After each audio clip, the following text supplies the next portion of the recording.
Who gave Lewinsky that? Afraid to die.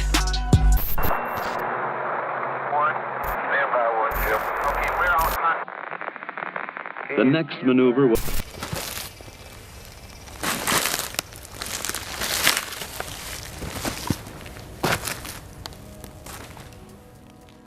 Yo, Darius Britt here, and this is all about camera settings. First, I'm going to show you the best camera settings for professional video, plus we're going to go through several examples. For some of you, this may be a review from the Mastering the Film Look video that I did, but this is specifically geared toward camera settings. Before I get into this, you may have different menus and features in your camera, but the basic principles are the same. Shutter speed is 1/48th or 1/50th of a second. Resolution is 1920 by 1080 unless you're shooting 4K. And your frame rate is going to be 24 frames per second unless you live in the UK or in Europe. I'm going to go ahead on and blast through these settings on my camera. Menu. First, we start the camera. Turn the top knob to movie mode. Movie exposure should be set to manual. Autofocus mode, leave it on live. Autofocus with shutter button, leave it disabled. Autofocus and metering button, don't care. ISO speed setting increments, 1/3 of a stop. Highlight tone priority, disable this, best to leave it off. Movie record size, 1920 by 1080, 24 frames per second. Sound recording, set this to auto. If you're using an external sound recorder, this doesn't matter. Silent shooting mode, mode 1. Metering timer, I use 16 seconds. Grid display, I use grid 1 to help me with my compositions. You can use whatever. Exposure compensation, I leave this at 0, I don't mess with it. Auto lighting optimizer, disable this, you don't need it. Picture style, I set this to neutral. White balance, more on this later. Quality, this does not apply to the video. I leave it in RAW, JPEG second from the left. Beep, enable or disable, doesn't matter. Release shutter without carb, sure, why not? Image review, I set this to 2 seconds. Peripheral illumination correction, I don't use this. Skip this, skip this. Auto power off, I usually leave this to 2 minutes. Auto rotate, I turn this off, don't need it. Format, I always do this before I use the card. File numbering, don't care. Select folder, don't care. LCD brightness, if you want to save on battery life, it's good to turn this down. Date and time, set it once, forget about it. Video system, I live in North America, so I use NTSC. Sensor cleaning, I leave this in auto clean. Lock, don't care. Battery info, don't use it. There are a few things that I set and forget. The first is resolution. I leave it at 1920 by 1080, unless you're gonna shoot 4K, but you'd have to have a 4K capable camera.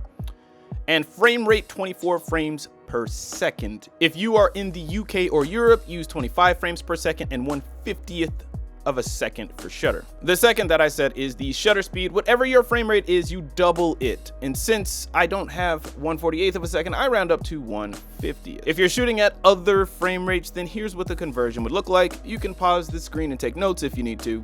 Third is my picture profile. I usually set mine to neutral. Gives me the most options in post color grading. Your camera may have different picture profiles. You can also download different picture profiles. If you're not familiar with what these are, I will leave a link in the description section to a Philip Bloom page that has a really good video explaining them. So those are my set and forgetters. Once I set them, I forget about it.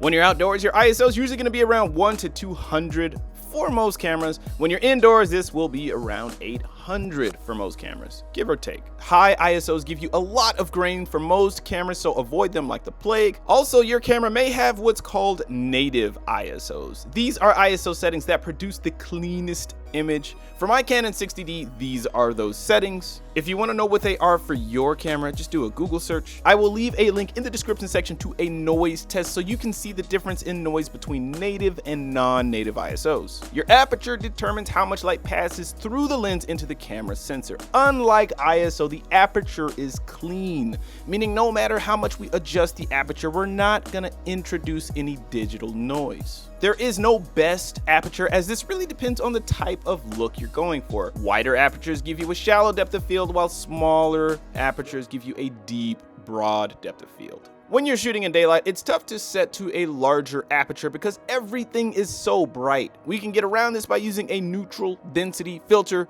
which brings down the brightness so that we can open up the aperture. You can think of a neutral density filter as sunglasses for your camera. With white balance, we're just gonna keep it simple. Set it to whatever your shooting conditions are. 90% of the time, it's gonna be tungsten or daylight. Before we start recording, we've got to grab focus. We can use the digital zoom to punch in closer on the image and make sure that everything is in focus. I'm gonna go out and continue living my life, but I'm gonna take you guys along with me, and we're gonna mess with some camera settings. Hashtag booyah.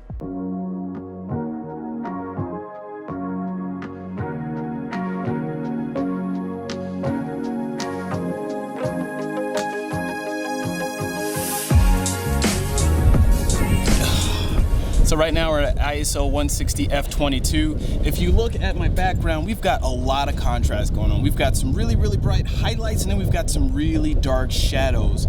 I bring this up because the only reason why I'm even showing you guys this composition is because these are the kinds of compositions you want to avoid. It's going to be hard to get a really good looking exposure with that much contrast.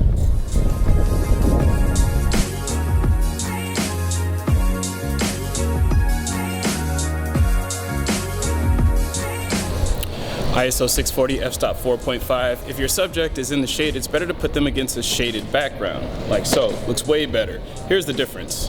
There's a sunlit background. See how it just blows out? Shade, nothing blows out.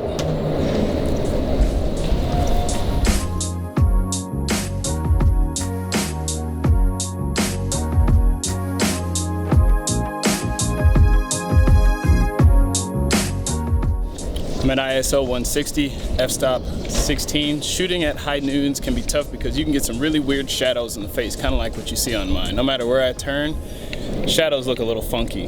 In this case, you'd be lighting or using some silks to diffuse the sun, but right now I'm vlogging, so you'll have to settle with that.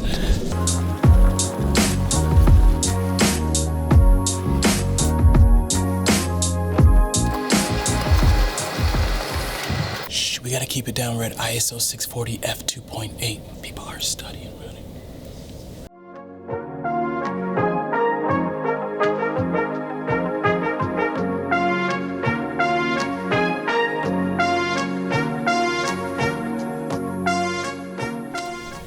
ISO 160 f-stop 2.8.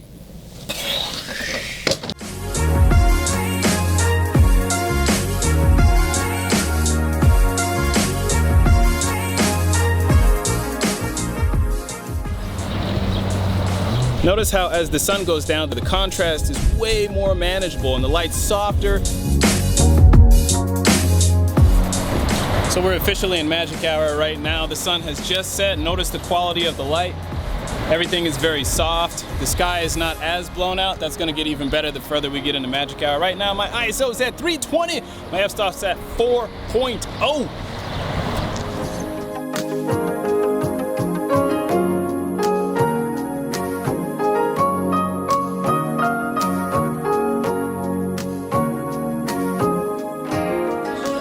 That's great. So right now we're at ISO 1000 f-stop 1.8. It's a little dark in here. Usually you don't want to go above 800 with the ISO of these particular cameras. But in this case, you know, we just got to work with it. Hopefully it's not too grainy.